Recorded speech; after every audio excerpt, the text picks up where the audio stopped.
ఎండాకాలం కదా ఇక మామిడికాయ తొక్కులు పెడుతున్నారు చాలా మంది.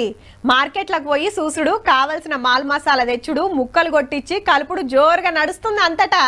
ఊర్లల్లో అయితే ఆడకట్టుకుండేటోళ్ళు వచ్చి ఇంత సాయం చేస్తారు. ఉప్పు కారం ఎంత ఉండాలి, మసాలా ఎట్లా, నూనె ఎంత పోయాలి, ఇట్లా అన్ని కుదురుతూనే ఆ టేస్ట్ వస్తుంది. మళ్ళా ఇక అసలు వార్త ఏందో చూడుర్రి. మామిడికాయ పచ్చడి కాదు, ఆమ్చూర్ తయారు చేస్తున్నారు. గదేనుల్లా ఒరగలని పెడతారు కదా, సేమ్ గట్లనే కాయలు చెక్కులు తీసి ముక్కలు కోసి ఎండబెట్టినాక మార్కెట్ కు తీసుకొచ్చి అమ్ముతారు.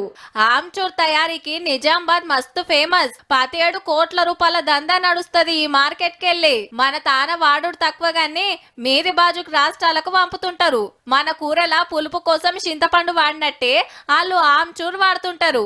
కొందరు పొడి చేసేసుకుంటారు. డిమాండ్ ఉంటది కాబట్టి ఆడికెళ్లి సేట్లు వచ్చి కొనుక్కపోతుంటారట.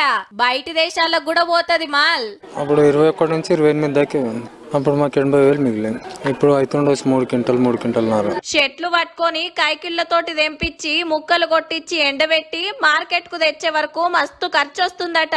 ఇప్పుడైతే మార్కెట్ లో రేటు కింటాకు 20కెళ్ళి 25,000 నడుస్తుంటే ఇంకింత పెరగాలని అడుగుతున్నారు రైతులు. ఒక్క మండ దులపాలంటే ఒక గంట సేపటికి 500, పొద్దున దాకా 1000 అడుగుతారు. గీకాలంటే 400. ఒక 35,000 రూపాయలక క్వింటల్ ఉంటే ధర ఉంటే మన గిట్టుబాటు ధర ఉంటుంది. 20-25,000 రూపాయలు ఉంటే ఏం గిట్టుబాటు లేదు ఇందులో. హైదరాబాద్ తర్వాత ఆమ్చూర్ రెండో పెద్ద మార్కెట్ నిజామాబాద్ లోనే. చుట్టుపక్కల జిల్లాలకెళ్ళి కూడా రైతులు ఈడికే పట్టుకొస్తారు. అయితే ఈ కిత్తకు షెడుపు ఆనలతోటి పూత కాత రాలి కాయ తక్కువ వచ్చే వరకు ఆమ్చూర్ తయారీ సుత కొంత తగ్గిందట. లెక్కకైతే మాల్ తగ్గితే రేటు పెరగాలే. చూడాలే మరి రేపటెల్లుండి ఎట్లుంటదో.